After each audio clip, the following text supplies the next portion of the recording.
When you look at the global economy today, it feels like we're watching this massive high-speed sprint. Right. Yeah. Like a bullet train. Exactly. I mean, we've got artificial intelligence writing code, hyperglobalization moving products across oceans in days, capital transferring in milliseconds. It's all moving so fast. But if you stop staring at the engine for a second and, just look a little closer at the tracks, right at the edges, you start noticing something really disturbing. You see the countries that are getting left behind. Yeah. You see all these middle-income countries, and they're just stuck. They're violently spinning their wheels in the economic mud, totally unable to cross that chasm into high-income developed status. It is arguably the great macroeconomic frustration of our era, because you have nations that do everything right on paper for 20 years, and then they just hit this ceiling they absolutely cannot break through. Right. And if you ask the average person on the street, or even like the average financial pundit why this happens, they'll give you these standard reflexive answers. Oh, sure. They blame tech monopolies in the West hoarding the patents. Or they point to international capital just swooping in, harvesting the local value and taking it offshore. Which, those are factors, certainly. The global market is uneven. But those are symptoms. They aren't the root cause. No, they aren't. And today we are going into a deep dive on a study that proves the truth is far more chilling than just, bad trade deals. Yeah, the real reason these economies get trapped isn't out there in the global markets. It's inside the house. It's a social structure that systematically suffocates half of its own population. We're talking about the structural exclusion of women. And I don't just mean a glass ceiling in corporate offices. I mean an exclusion from true economic participation. From ownership, from the creation of capital itself. And we really need to establish right up front for you listening, we aren't just talking about fairness here. Right. This isn't a moral plea. Exactly. From a cold, hard macroeconomic perspective, empowering half your workforce is the ultimate growth stimulus. When you fail to do that, you are actively sabotaging your own gross domestic product. Okay, so let's unpack this. Because to really understand how deep this goes, we are going to build a mental slide deck together today. I love this framing. Yeah, so imagine 15 slides, pure white backgrounds, deep gray text, a single aggressive red highlight on each one. No confusing 3D pie charts. No, just flat lines, red arrows, and brutal paradigm-shifting data. We are pulling this from a groundbreaking National Bureau of Economic Research study by economists Ghani, William R. Kerr, and Stephen D. O'Connell. It's a phenomenal piece of work. They use massive micro data sets from India's unorganized manufacturing and services sectors from the early 2000s. Millions of data points. So let's pull up slide 1. The title is The Folded Engine. The hook here is strong. A lot of people think poverty is a lack of effort. But actually, it's because half the people were stripped of their race numbers before the starting gun even fired. Picture a minimalist scatter plot on this slide. Global economic growth on one axis, female labor force participation on the other. And there's one dot, an extreme outlier, circled in bright red.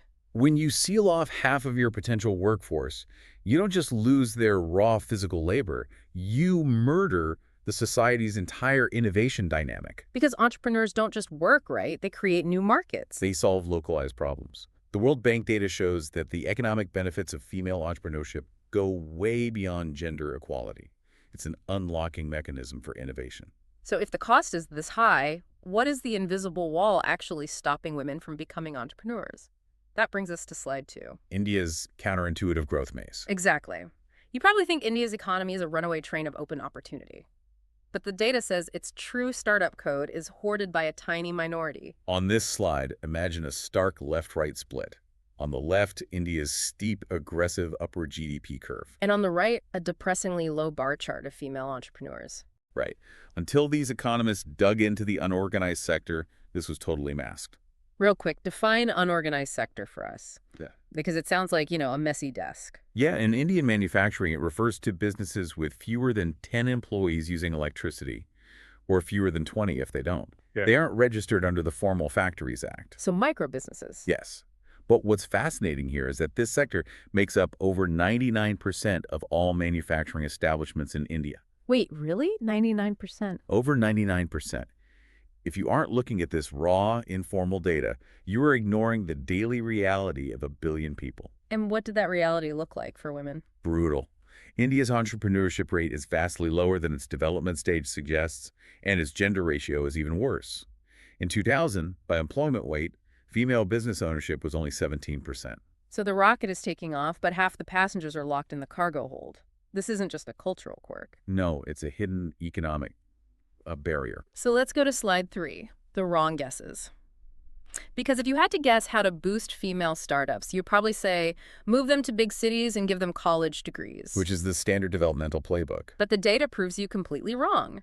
Picture 3 massive red X's stamped over flat icons representing total population, city population density, and female higher education levels. It really is a face-slapping realization. But wait, I have to push back. Isn't urbanization the ultimate equalizer? Wouldn't a dense city offer more customers and foot traffic? You would think so. But the economists found that relative female entry rates actually decline in areas with high population density. They decline. Why? Because high density means fierce competition for physical space.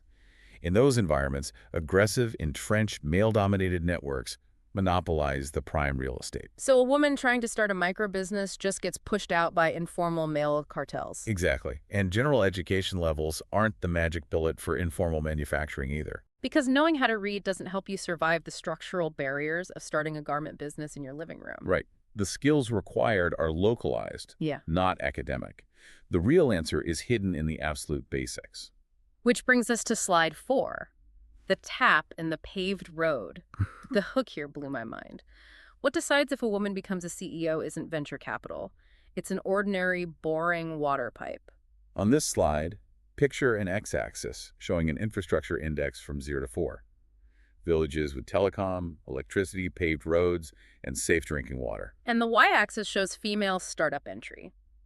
There's this sharp, red, parabolic curve shooting upward with an arrow pointing to drinking water and roads. The lack of basic infrastructure destroys women's economic potential far more aggressively than men's. Because of the time tax, right? Women bear a disproportionate share of household maintenance. Exactly. Imagine trying to start a business, but you have to walk 4 hours a day to fetch water. Your startup time is literally crushed into dust. Infrastructure is the first biological line of survival for a female-owned business.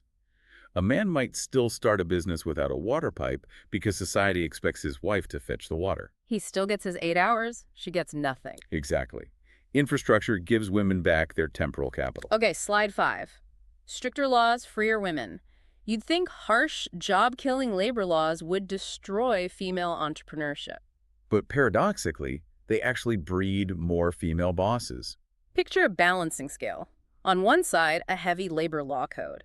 On the other, a rising icon of female business owners. How does this make any sense? When states enforce strict formal labor regulations, it suppresses the organized sector. Large factories freeze hiring. But the economic need doesn't just vanish. Right. It forces economic activity downward into the informal, unorganized sector. But why does that create female bosses? Think about the household. If the husband loses hours at the formal factory because of these strict laws, the family faces an income crisis. So the harsh external environment rewrites the internal occupational choices. Precisely.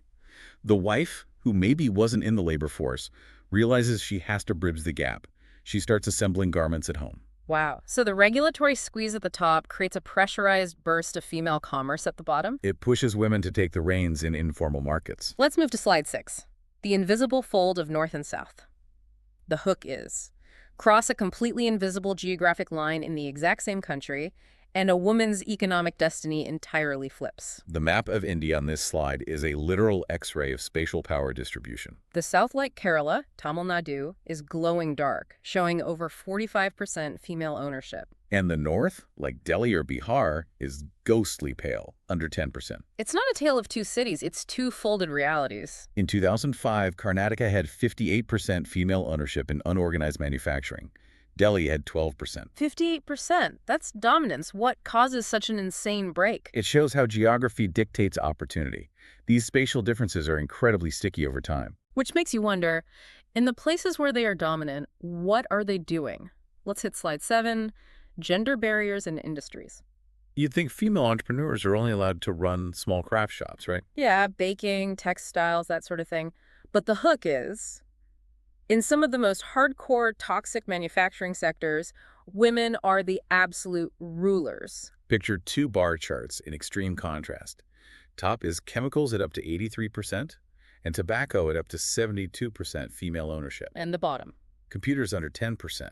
Metals, under 2%. I mean, they don't dominate baking, they dominate chemicals. Why? It's cold survival logic. Yeah. Women are completely shut out of capital-intensive industries like machinery and computers. Because banks won't lend an informal female founder money for a giant metal lathe. Right. So they cluster in specific industries, not out of passion, but out of systemic filtering. Rolling tobacco requires almost zero capital and can be done at home. So they are ruling the room, but only because the room is filled with toxic smoke and the door to the high-profit tech lab is deadbolted. It is entrepreneurship born of sheer necessity. Okay, but surely the modern service economy fixes this, right?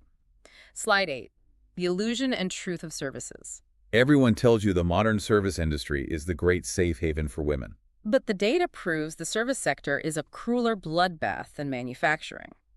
On the slide, we have a jagged line graph for services hovering at a depressing 8 to 9% average. While unorganized manufacturing had 26 to 37% female ownership, services had a massive drop-off. Why? Isn't a service business easier to start? Services require direct, frictionless public interaction. Transport, retail, IT consultancy. In many areas, the public sphere is culturally restricted or unsafe for marginalized women. Oh man, so they can't even play the game. They are quarantined to low-margin traditional islands. Education is one spike up to 33%. And the other? Sanitation and sewage. And even there, it dropped from 87% female ownership to 43% as the sector slightly formalized. The minute it makes real money, the men take it over. Yeah. That is so bleak. It is. So if everything is stacked against them, how do they ever start? Slide 9. The invisible gravitational field. This is the crown jewel of the study. The ultimate magnet that creates a new female entrepreneur isn't a government subsidy. It's something much quieter and much more powerful. Picture a galaxy map on the slide. A glowing red dot in the center represents an existing female business. Hundreds of tiny arrows are sucked into its orbit, representing new female startups. When researchers stripped away every other variable, the single highest weighted predictor of female entrepreneurship was the pre-existing number of female entrepreneurs in that exact industry and district. So it's not a ladder, it's literally a gravitational field. Women pull in women, which leads to slide 10, the gender password of agglomeration economics, the hook. Business isn't just an accumulation of capital. There is a literal, gender-based, dark web of resource distribution. Agglomeration economies just mean businesses cluster together to be more efficient. Like car dealerships all being on the same street. Exactly. But here, the cluster has a strict gender password. A 10% increase in existing female-owned businesses increases the proportion of new female entrants by 0.2 to 0.3%. Do male-owned businesses have this effect on women? Not at all. Women are bypassing the locked front doors of patriarchal capitalism by building hidden, highly efficient mutual aid networks. How does that actually work, practically speaking? That's slide 11, the hidden channel of homogenous labor. Every boss cries about not being able to find good workers. Female bosses quietly solve this by inventing an invisible shared labor pool. On the slide, a flow chart shows workers moving only between identically colored nodes, a closed loop between female-owned businesses. Economists call these Marshallian linkages. New female businesses survive because they tap into a specialized, high-trust labor pool created by the incumbent women. Because they can't just hire a random guy off the street to work in their living room. Right. They need workers who understand their constraints, who need flexible hours, who need a culturally safe workspace. So they hire their neighbor's sister, who was trained by the female founder next door. It locks out the unreliability of the male-dominated market. It's brilliant. But labor's only half of it. Right. Slide 12. The buying and selling ecosystem. When the mainstream supply chain told women no, women didn't give up. They just built a parallel universe. The input-output matrix grid. Strong local supply chain inputs are vital. Picture thick red arrows connecting female supplier directly to female buyer. When mainstream channels close their doors, they establish buyer-seller trust within the cracks of society. They buy raw materials from each other and sell to female aggregators. It's like a corporate immune system tried to reject them, so they built their own blood vessel. That's a perfect analogy. But wait, how do we know this is real causality and not just a massive coincidence? Maybe a new highway caused everyone to start businesses at once. That brings us to the time machine. Slide 13. Causality in the time machine. The hook. You think today's economic boom is because of what we did yesterday. The script for today was actually finalized a decade ago. On the slide, a timeline connects 1994 to 2005 with an instrumental variable laser beam projecting forward. How does this prove causation. Economists used the industrial structure from 1994 to predict the entrepreneurial wave of 2000 to 2005. A full decade earlier. Yes, if it was just a coincidence from a 2005 highway, the 1994 data wouldn't predict anything. But the seeds planted in 1994 had shocking, undeniable causal power to dictate the map in 2005. So the pioneers literally authored the future. It's mathematically bulletproof. It is. So this is a massive triumph, right? We should be celebrating this sisterhood. We shouldn't, and that is the painful pivot of the study. Slide 14, the double-edged sword of efficiency and the chasm, the hook. Before you celebrate this incredible sisterhood of business, realize this: their solidarity is masking a profound systemic despair. Let's look at the actual cash register, the value add per worker. Picture a tilted scale. High female network entry rates on one side, but crushed down by a giant red number showing abysmal value added per worker. In female-owned manufacturing, the value add per worker is roughly one-third that of male-owned businesses. One-third. They work just as hard, walk 4 hours for water, bypass hostile supply chains, and make a third of the wealth. In services, it's half to two-thirds. This raises an important question.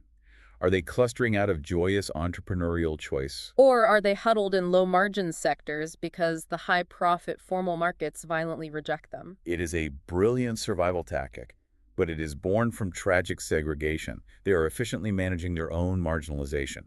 Which brings us to the final slide. Slide 15. Dead knot or restart key. The clock is running out. The next global economic superpower will simply be whoever unlocks the 50% of the population that is currently trapped in a box. The screen goes completely white, just a massive bleeding red question mark in the center. The absolute bottom line of this Indian microdata is that the existence of pioneers dictates the fate of the latecomers. If we do not shatter the original structural and industrial barriers, if we don't fix the pipes and open the credit lines, equality is just an empty buzzword. Because with AI and capital restructuring the world right now, are we going to finally break the segregation barrier or just digitize the exact same historical loop? Technology scales whatever biases exist in the infrastructure. We have to change the infrastructure. We really do. Thank you for taking this intense slide presentation deep dive with us today. It's heavy data, but it completely changes how you view the world. Look at your own industry, your own office, your own supply chain.